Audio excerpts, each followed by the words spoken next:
欢迎来到频道 Daily Star News，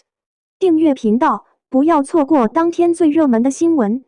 我们今天的时事通讯涵盖以下内容：继鞠婧祎后 ，SNH48 又出现一位撞脸许佳琪的成员，网友吐槽蹭热度。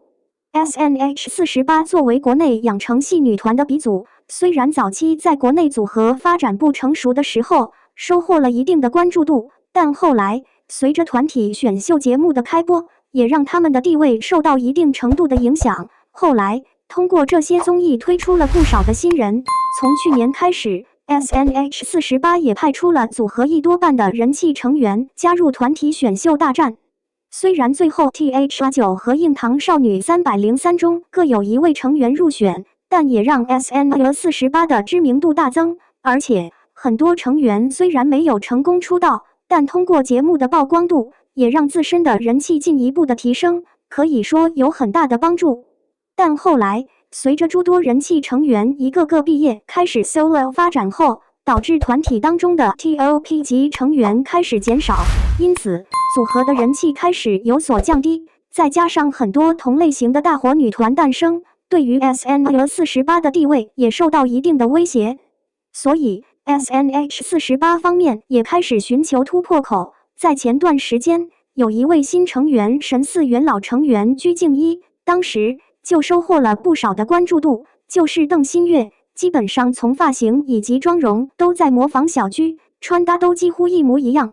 后来，邓新月也遭到不少鞠婧祎粉丝的吐槽，认为是在蹭前辈热度，但也有相对委婉的言论，认为是在表达对于前辈的崇拜。本来以为邓新月撞脸鞠婧祎只是一个巧合，在昨天晚上，又有一位成员直接撞脸了仍在限定组合发展的人气成员许佳琪，他就是李佳恩，跟之前鞠婧祎一样，也是在模仿前者的造型和穿衣风格，但之前邓新月跟鞠婧祎本人还有一定的差距，可这次李佳恩几乎跟许佳琪本人都非常相似，第一眼甚至都被不少人认成了许佳琪。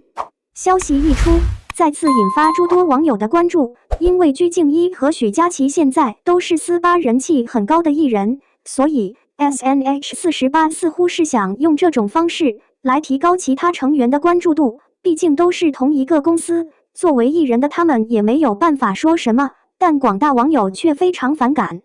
虽然说作为同公司的前后辈，这种模仿没有什么关系，但毕竟靠复制前辈的风格模式，并不是长远的道路。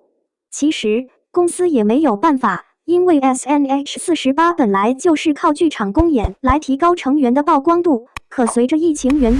也受到了一定程度的冲击。现在娱乐圈又开始进行整顿，对于走偶像路线的他们来说，再次遭遇重创。同时，由于成员人数众多，当中甚至还有欺凌等负面舆论的情况，所以诸多粉丝对于公司的管理方式也感到不满。其实，邓新月、鞠婧祎、李佳恩、许佳琪都只是公司的艺人，这种模仿完全是公司的一种运营模式，现在恐怕也只能靠这种方式来提高组合的关注度和话题量了。大家对此怎么看呢？